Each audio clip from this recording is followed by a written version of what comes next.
थांमाने खावलायाव सोबानाय गोनांलै खावलायाव सोबानायाथ' दसे उनाव सागायो जों सानदोङो ओरैबायदि सोबानो नागिरदों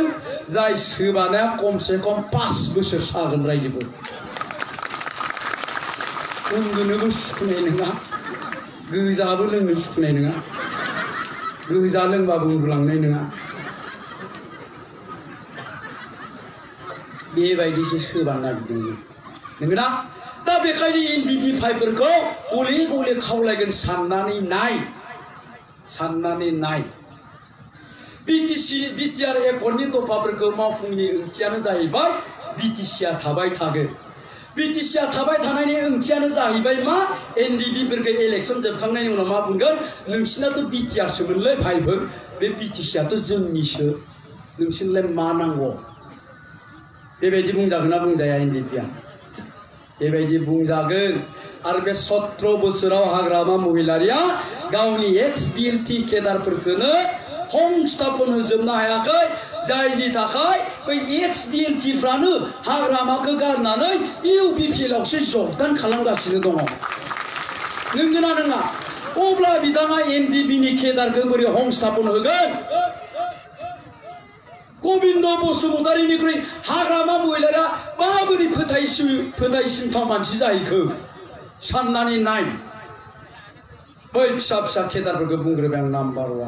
बे गिदिरफ्रा मालाय माबा माबि बिजनेस दंलै बिसोरखौ बुंना लाब गैया बिसोर फैखाला नङा होमबा दा बेफोरखौ साननानै नाय रायजो राजा नोंथांमोन आरो मोनसे खोथाखौ बुंगोन बुङाब्लाबो जाया बुंनो बायध' जागोन अनजालि दैमारि आब'खौ जों बयबो सन्मान होयो बिथाङा बर' हारिनि सासे गेदेमा आइजो गोबां बर' जाथिनि थाखाय खामानि मावदों होननानै जों बुंबोबाय थादों आरो बिथांखौ जों एक्सेप्ट खालामबोबाय थादों किन्तु नुबाय दाखालि बिथाङा बिपिएफआव जइन जाहैबाय बियो जेबो गिदिर बाथ्रा नङा किन्तु खोथाया नैबेसो हाग्रामा महिलारिखौ 2019 सनाव थारमाने थांनाय बोसोराव इउजि ब्रह्म सारनि जानानै केम्पिं खालामहैनानै ओरैबायदि गाज्रि रायबाय हाग्रामा महिलारिखौ हाग्रामा महिलारिया सासे जाति द्रही जोलैनि हांगार बियो सासे सुखिदारसो